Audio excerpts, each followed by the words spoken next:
आज हम लोग समझेंगे अक्षांश और देशांतर क्या होता है। अगर अक्षांश की बात करें तो अक्षांश को इंग्लिश में लैटिट्यूड कहते हैं और देशांतर को इंग्लिश में लॉन्गिट्यूड कहते हैं। ठीक है ना। तो आज हम लोग मेन पहले समझेंगे किसको, अक्षांश को, फिर समझेंगे देशांतर को। ठीक है ना, कि ये अक्षांश और देशांतर क्या है। ठीक है ना। देखें, मान लेते हैं ये क्या है, एक पृथ्वी है। ठीक है, पृथ्वी है। इसे क्या कर दें, ऐसे बीच से काट दें। बीच से क्या करें, काटे। जो इसे क्या करे, दो बराबर भागों में विभाजित करे। जब हम इसे बीच से काटेंगे तो जो ये दो बराबर भागों में विभाजित कर रही है, इस रेखा को कहेंगे 0 डिग्री या 0 डिग्री अक्षांश कहेंगे। 0 डिग्री अक्षांश कहेंगे। जो ये 0 डिग्री अक्षांश है, इसी 0 डिग्री अक्षांश को इक्वेटर कहते हैं। इसे ही क्या कहते हैं, इक्वेटर कहते हैं। इसे ही विषुवत रेखा कहते हैं। इसे ही विषुवत रेखा कहते हैं। और इसी रेखा को कहते हैं भूमध्य रेखा। इसी को क्या कहते हैं, भूमध्य रेखा। ठीक है। भूमध्य रेखा का मतलब है, भू मतलब भूमि, और मध्य मतलब जो बीच से जाती है, अर्थात भू का मतलब यहाँ पे भूमि भी होता है और भू का मतलब यहाँ पृथ्वी भी है। तो जो पृथ्वी के बिल्कुल मध्य से होकर गुजरे वो कौन सी रेखा कहलाएगी, वही भूमध्य रेखा कहलाएगी। इसी को इक्वेटर कहेंगे, इसी को विषुवत रेखा कहेंगे। अब देखें, जो ये 0 डिग्री है, ये क्या करती है, तो इस पृथ्वी को अर्थात इस ग्लोब को, चूंकि जो पृथ्वी है, पृथ्वी को रियल में हम नहीं बना सकते, इसलिए हम उसकी एक कल्पना करके अर्थात उसका एक चित्र बनाते हैं, जिसको हम कहते हैं ग्लोब। क्या कहते हैं, ग्लोब कहते हैं। तो मान लेते हैं क्या, एक ये ग्लोब है, अर्थात पृथ्वी का सचित्र है। तो ये ग्लोब है और इस ग्लोब को क्या कर रहे हैं, एक ऐसी रेखा काट रही है जो क्या कर रही है, इसे दो बराबर भागों में विभाजित कर रही है। जब इसे दो बराबर भागों में विभाजित करेगी तो इसी रेखा को कहेंगे क्या, अक्षांश रेखा या 0 डिग्री अक्षांश रेखा। इसी को कहेंगे विषुवत रेखा, इसी को भूमध्य रेखा कहेंगे और इसी को इक्वेटर के नाम से जानते हैं। जो ये 0 डिग्री है, ये करती क्या है, ठीक है ना। ये 0 डिग्री जो अक्षांश रेखा है, क्या करती है, तो ग्लोब को दो बराबर भागों में विभाजित करती है। ग्लोब को दो बराबर भागों में विभाजित करती है। दो बराबर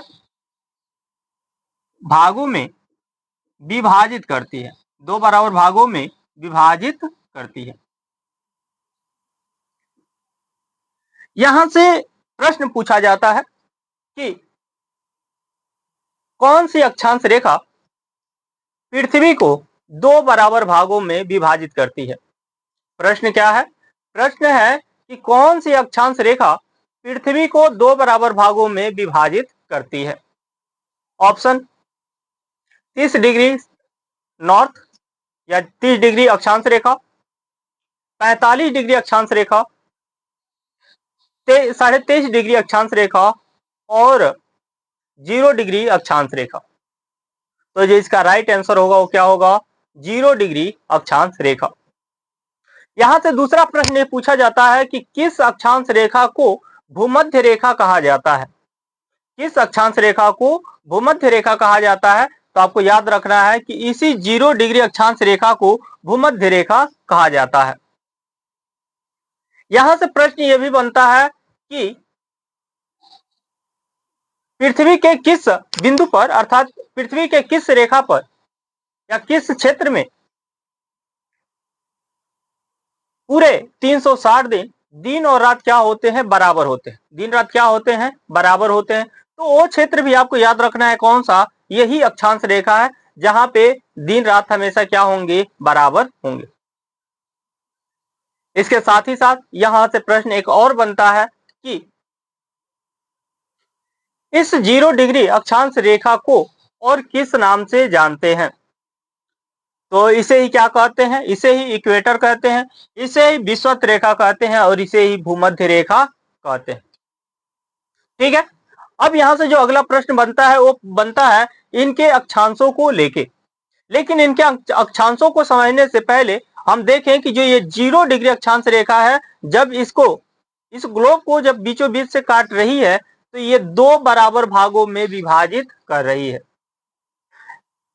ये चूंकि एक गोला है, और जब गोला है तो ऊपर क्या बन रहा है, आधा गोला, और नीचे भी आधा गोला है, और ये ऊपर की तरफ क्या होता है, नॉर्थ होता है, और नीचे की तरफ साउथ होता है, और इधर राइट की तरफ ईस्ट होता है, और लेफ्ट की तरफ क्या होता है, वेस्ट होता है। तो यहाँ पे देखें कि ये नॉर्थ साउथ ईस्ट वेस्ट, तो यहाँ पे ये क्या है, नॉर्थ साइड है, और ये साउथ, अर्थात ये क्या है, उत्तर है, और ये क्या है, दक्षिण है। इसलिए जब ये उत्तर साइड में है, इसलिए इसे कहेंगे उत्तरी अर्ध गोलार्ध। इसे क्या कहेंगे, उत्तरी गोलार्ध या अर्ध गोलार्ध दोनों कह सकते हैं। तो उत्तरी गोलार्ध, क्योंकि जब गोलार्ध कहेंगे तो इस गोलार्ध में ऑलरेडी अर्ध शामिल है, अर्ध मतलब आधा, अर्थात उत्तरी गोलार्ध। उत्तरी गोलार्ध का मतलब है उत्तरी आधा गोला या गोला का आधा भाग। इसी तरह से जो ये नीचे वाला हिस्सा है इसको कहा जाएगा दक्षिणी गोलार्ध। इसको क्या कहा जाएगा, दक्षिणी गोलार्ध कहा जाएगा। इसे क्या कहा गया, उत्तरी गोलार्ध, और नीचे वाले को क्या कहा गया, दक्षिणी गोलार्ध कहा गया। यहां से अब प्रश्न यह बनता है कि भूमध्य रेखा के ऊपर वाले गोलार्ध को किस नाम से जानते हैं, अर्थात उत्तर वाले गोलार्ध को किस नाम से जाना जाता है। तो आपको याद रखना है कि उत्तर में जो गोलार्ध है उसे कहेंगे उत्तरी गोलार्ध, और जो दक्षिण में गोलार्ध है उसे कहा जाएगा दक्षिणी गोलार्ध। अब बात आती है कि अक्षांश क्या होते हैं। अक्षांश, ठीक है ना, देखें भूमध्य रेखा से, चूंकि ये जो भूमध्य रेखा है, तो इस भूमध्य रेखा को भी कह सकते हैं, या फिर ऐसा कह सकते हैं कि ये पृथ्वी का एक केंद्र है। पृथ्वी का क्या है, केंद्र है। उस केंद्र से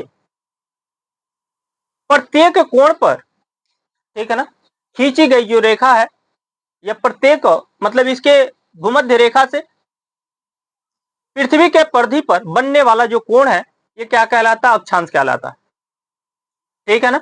अर्थात ये जो कोण है, इस ये बिंदु है, इसका केंद्र है, इस यहां से ये जो बनने वाला कोण है ना, इस कोण पर ये जो पॉइंट बन रहा है, अर्थात यहां से जो कोण बन रहा है, इसी कोण को क्या कहेंगे, अक्षांश कहेंगे।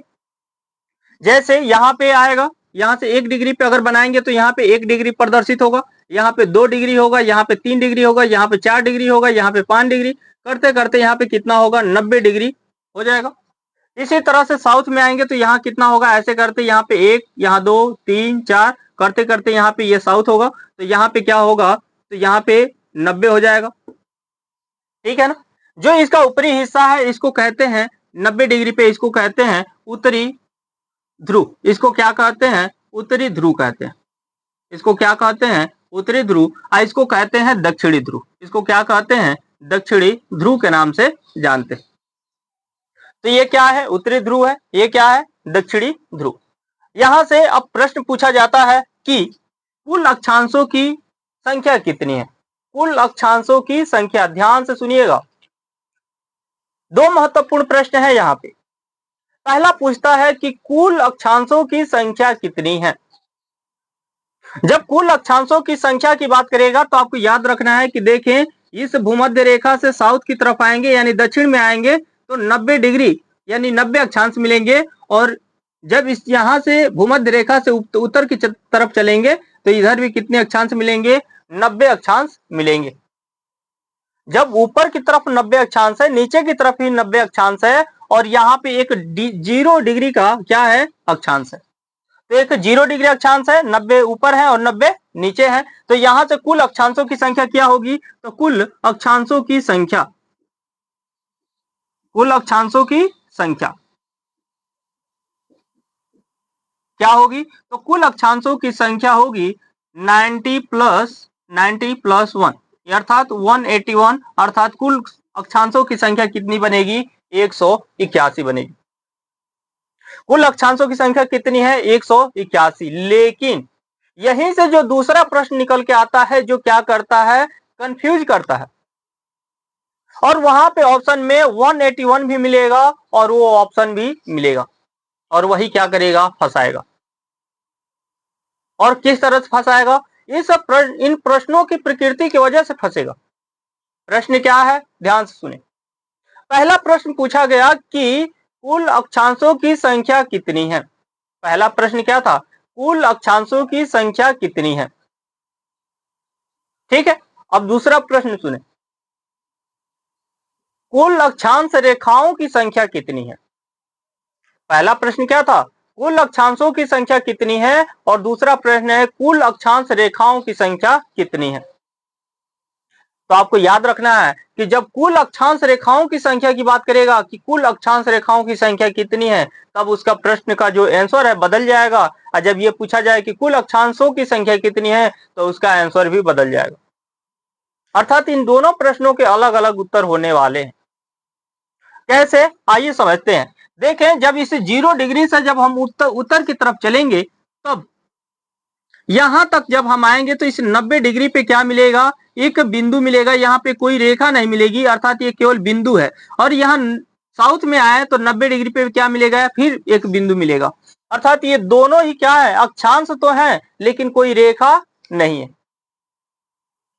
तो यहां से जब अगर हम एक एक डिग्री पे जब खींचेंगे तो इसे क्या बनता जाएगा, एक रेखा बनता जाएगा। क्या बनेगा, एक रेखा बनता जाएगा। लेकिन यहाँ पे जो 90 डिग्री पे होगा उस पे कोई रेखा नहीं बनेगी, उस पर केवल एक बिंदु मिलेगा।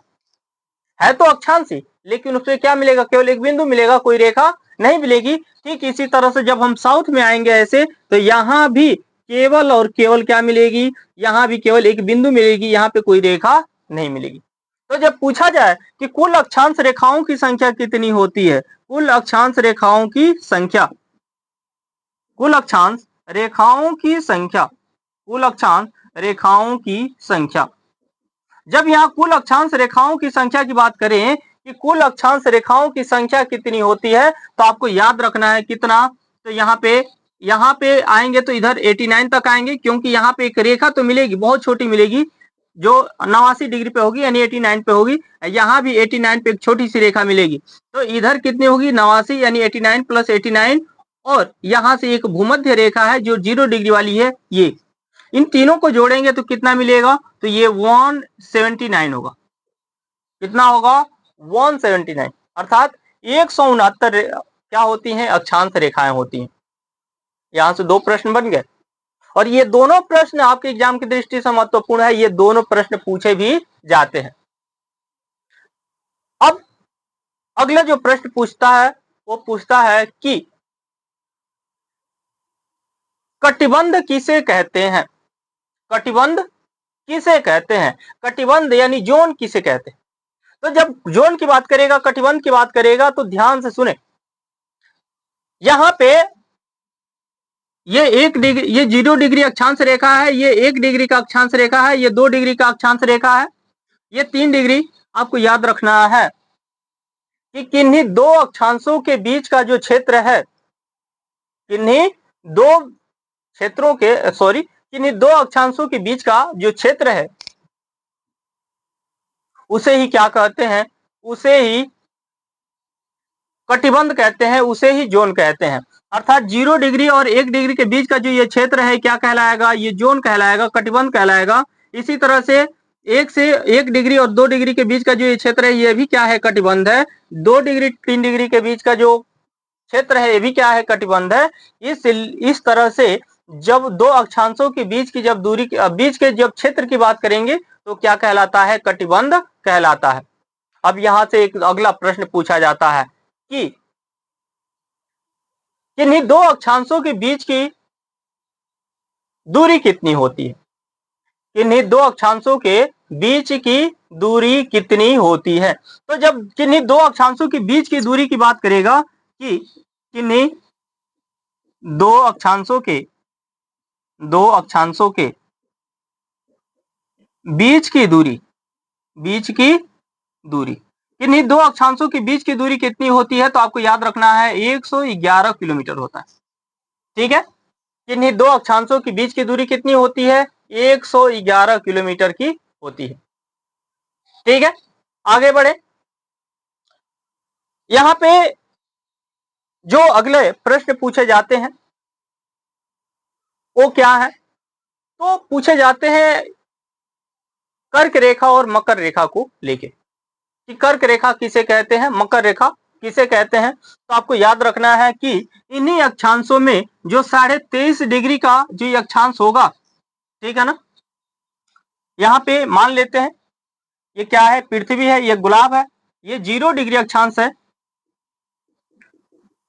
और ये कितना है, 23.5 डिग्री अक्षांश है, और ये भी 23.5 डिग्री अक्षांश है, यहाँ पे ये 66.5 डिग्री का अक्षांश है, यहाँ पे भी 66.5 डिग्री का अक्षांश है। तो ये नॉर्थ में है, ये साउथ में है। तो आपको याद रखना है कि जो 23.5 डिग्री नॉर्थ अक्षांश है, उत्तरी अक्षांश है, उसे ही किस नाम से जानते हैं? तो उसे ही, यानी ये जो 23.5 डिग्री का अक्षांश है, ठीक है ना, ये 23.5 डिग्री जो अक्षांश है, इसे ही किस नाम से जानते हैं?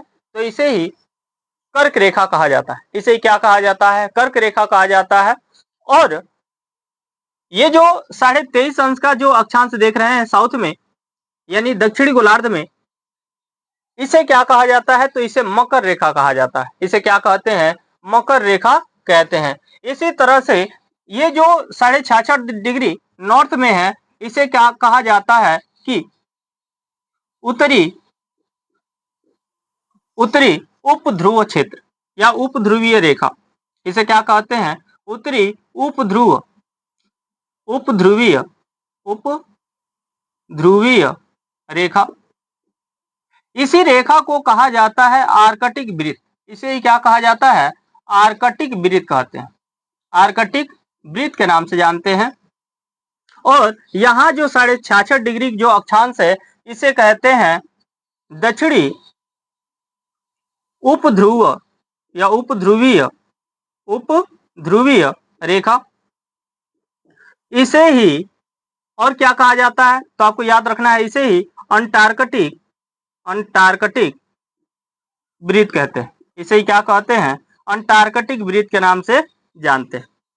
ठीक है, तो हमने देखा कि अक्षांश क्या है, कुल अक्षांशों की संख्या क्या है, देश, अब पढ़ना है क्या, देशांतर। लेकिन यहाँ पे जो प्रश्न, महत्वपूर्ण प्रश्न है, उनको एक बार फिर से रिपीट कर लेते हैं कि यहाँ से पहला प्रश्न पूछा जाता है कि भूमध्य रेखा किसे कहते हैं, विषुवत रेखा किसे कहते हैं, 0 डिग्री अक्षांश को किस नाम से जानते हैं।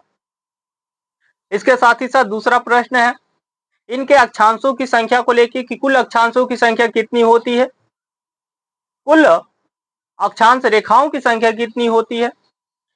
फिर बनता है प्रश्न कि भूमध्य रेखा से ऊपर के हिस्से को यानी उत्तरी हिस्से को किस नाम से जानते हैं, तो उसे उत्तरी गोलार्ध कहते हैं। दक्षिण वाले हिस्से को क्या कहते हैं? दक्षिणी गोलार्ध कहते हैं। फिर पूछा जाता है कि कटिबंध किसे कहा जाता है, तो आपको याद रखना है कि इन दो अक्षांशों के बीच का जो ये क्षेत्र है, यही क्षेत्र क्या कहलाता है? कटिबंध के नाम से जाना जाता है। फिर यहाँ प्रश्न पूछा जाता है कि कर्क रेखा किसे कहते हैं, तो आपको याद रखना है कि 23.5 डिग्री उत्तरी अक्षांश को ही क्या कहते हैं, तो उसे ही कर्क रेखा के नाम से जानते हैं। अगला प्रश्न पूछा जाता है कि 23.5 डिग्री दक्षिणी अक्षांश को किस नाम से जानते हैं, तो आपको याद रखना है कि इसे ही मकर रेखा कहा जाता है। और इसी मकर रेखा पर जब सूर्य लंबवत होता है तो क्या मनाया जाता है, तो मकर संक्रांति मनाई जाती है। यहां से अगला प्रश्न पूछा जाता है कि उत्तरी उपध्रुवीय रेखा या उपध्रुवीय जो रेखा है उसे क्या कहते, कितनी अक्षांश रेखा को कहा जाता है, तो आपको याद रखना है 66.5 डिग्री उत्तरी अक्षांश को क्या कहा जाता है? उपध्रुवीय रेखा कहते हैं या उपध्रुवीय वृत्त कहते हैं। रेखा या वृत्त, यहाँ पे वृत्त शब्द जोड़ लेंगे क्योंकि यहाँ पे वृत्त शब्द से ही पूछा जाता है ज्यादातर। उपध्रुवीय इसे वृत्त कह लेना, क्योंकि यहाँ पे रेखा शब्द बहुत कम मिलेगा। क्या मिलेगा? वृत्त मिलेगा, क्योंकि वो एक सर्कल बनता है। ठीक है ना, तो सर्कल करके शब्द पूछा जाता है। ठीक है ना, तो चूंकि वहां पे अगर वृत्त न देके रेखा भी करके क्या कर सकता है, पूछ सकता है।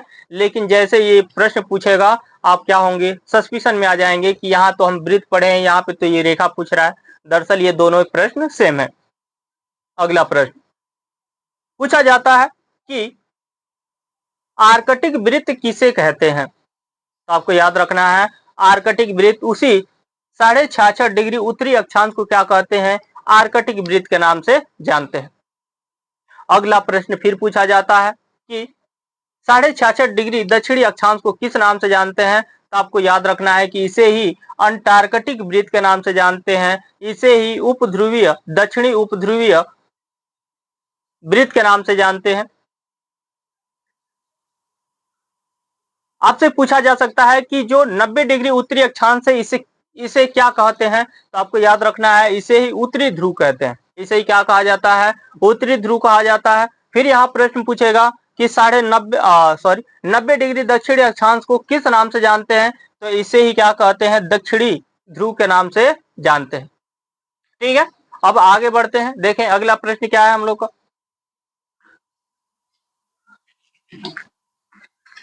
यहाँ पे देखें, यहाँ से इतने महत्वपूर्ण प्रश्न बनते हैं ना, और बहुत आसान प्रश्न बनते हैं, लेकिन आपको याद रखना है कि ये इतने जब शब्दों को घुमा देता है तो यहाँ से डाउटफुल क्वेश्चन बन जाते हैं। क्या बन जाते हैं? डाउटफुल क्वेश्चन बन जाते हैं। ठीक है ना।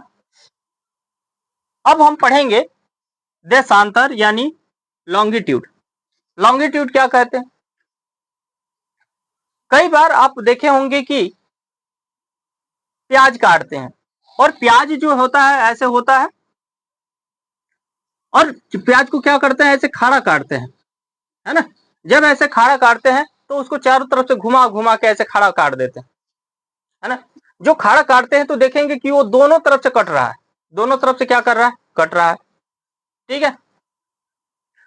अच्छा, एक चीज हमने वहां पे छोड़ दिया कि अक्षांश रेखा किसे कहते हैं। तो आपको याद रखना है कि भूमध्य रेखा के समानांतर खींची गई रेखाएं क्या कहलाती हैं? तो वही अक्षांश रेखा कहलाती हैं। ऐसा भी कह सकते हैं कि पृथ्वी के केंद्र से प्रत्येक कोण पर खींची गई रेखा क्या कहलाती है? अक्षांश रेखा कहलाती है। तो ये दोनों तरह के प्रश्न बन जाते हैं। यहाँ से ये ऐसा ना समझे कि बस ये परिभाषा ऐसे ही है ना। यहाँ से प्रश्न पूछा जाता है, बिल्कुल और बिल्कुल हुबहू ऐसे पूछा जाता है कि अक्षांश रेखा किसे कहते हैं, और वहां पे आपको ऑप्शन में दे सकता है कि जो भूमध्य रेखा है, भूमध्य रेखा के समानांतर खींची जाती है। दूसरा फिर दे देगा कि पृथ्वी के केंद्र से कोणों पर, या पृथ्वी के केंद्र से बनने वाले कोणों पर खींची गई रेखा क्या कहलाती है? तो अक्षांश रेखा कहलाती है। और ऑप्शन सी दे देगा ए और बी दोनों, और ऑप्शन डी देगा इनमें से कोई नहीं, और यही आपको क्या कर देगा? फंसा देगा। तो आपको याद रखना है कि यहाँ पे ए और बी दोनों क्या होंगे? सही होंगे। ठीक है ना। तो कई बार जब नॉर्मल ऐसे बताया जाता है परिभाषा, तो बस ये बता दिया जाता है कि पृथ्वी जो भूमध्य रेखा है, भूमध्य रेखा के समानांतर खींची गई सभी रेखाएं क्या कहलाती हैं? अक्षांश रेखा कहलाती हैं। जबकि अगर आप उसको कंसेप्ट में पढ़ेंगे तो भूमध्य रेखा तो है ये है, लेकिन भूमध्य रेखा कहाँ से गुजर रही है? तो उसके केंद्र से होकर गुजर रही है। अब पृथ्वी का जो केंद्र है, उसी केंद्र से कोणात्मक जो दूरी खींची जाती है, या कोणात्मक दूरी पर जो रेखा खींची जाती है, उसे क्या कहते हैं? भूमध्य रेखा कहते हैं। उसे ही अक्षांश रेखा कहते हैं। सॉरी, उसे क्या कहते हैं? अक्षांश रेखा कहते हैं। बात समझ में आ रहा है क्या? आगे बढ़े, देखें देशांतर क्या है।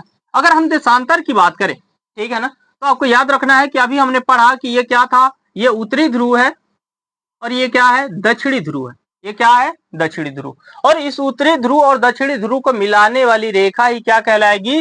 देशांतर कहलाएगी। इस उत्तरी ध्रुव और दक्षिणी ध्रुव को मिलाने वाली रेखा ही क्या कहलाएगी? ये उत्तरी ध्रुव और दक्षिणी ध्रुव को मिलाने वाली रेखा ही क्या कहलाती है? देशांतर कहलाती है। आपको याद रखना है कि जो देशांतर है, जब इसे खींचा जाता है तो यहाँ पे कुल देशांतरों की संख्या कितनी बनती है? ठीक है ना। जब यहाँ कुल अगर देशांतरों की बात करेंगे कि कुल देशांतरों की संख्या कितनी है, तो आपको याद रखना है कि कुल जो देशांतर बनते हैं, यहाँ पे आपको याद रखना है कि 360 देशांतर बनेंगे। अर्थात कुल कितनी देशांतर रेखाएं होती हैं? 360। ठीक है ना। अब ये 360 कैसे होंगी? तो आपको पता है कि जो ये गोला है, इस पे कुल कितना कोण बनता है? तो कुल 360 डिग्री का कोण बनेगा।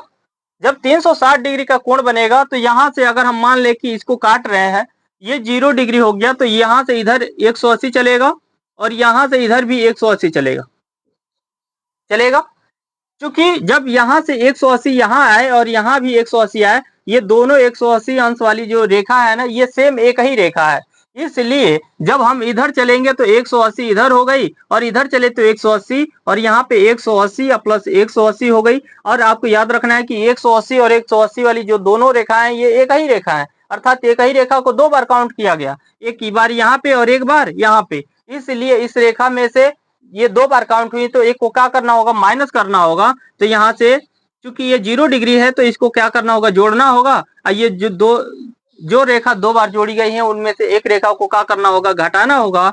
तब यहाँ से ये एक में से घट गया 0 और 180 और 180 मिलकर कितना हो जाएगा, 360। अर्थात यहाँ पे कुल देशांतरों की संख्या कितनी होती है, 360 होती है।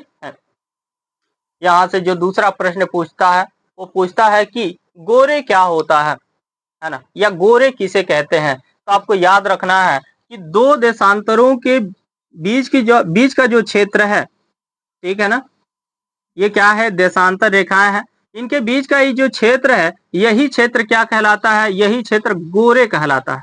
यही क्षेत्र क्या कहलाता है, गोरे कहलाता है, ठीक है ना।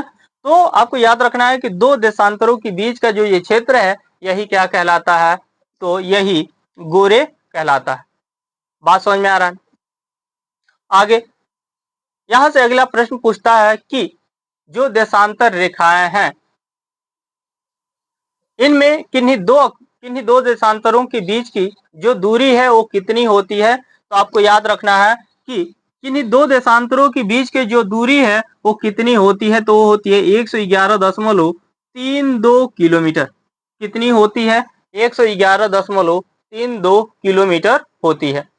जब ये दो देशांतरों के बीच का जो ये दूरी है 111.32 किलोमीटर, क्या ये सभी जगहों पे ये सेम दूरी होती है, तो नहीं। आपको याद रखना है कि ये जो मैक्सिमम जो दूरी है ये भूमध्य रेखा पर होगी। कहाँ पे होगी, भूमध्य रेखा पर। अर्थात ये 111 किलोमीटर 111.32 किलोमीटर की जो दूरी है अक्षांश रेखाओं दो देशांतरों के बीच की, ये 0 डिग्री अक्षांश रेखा पर मिलेगी, ठीक है ना।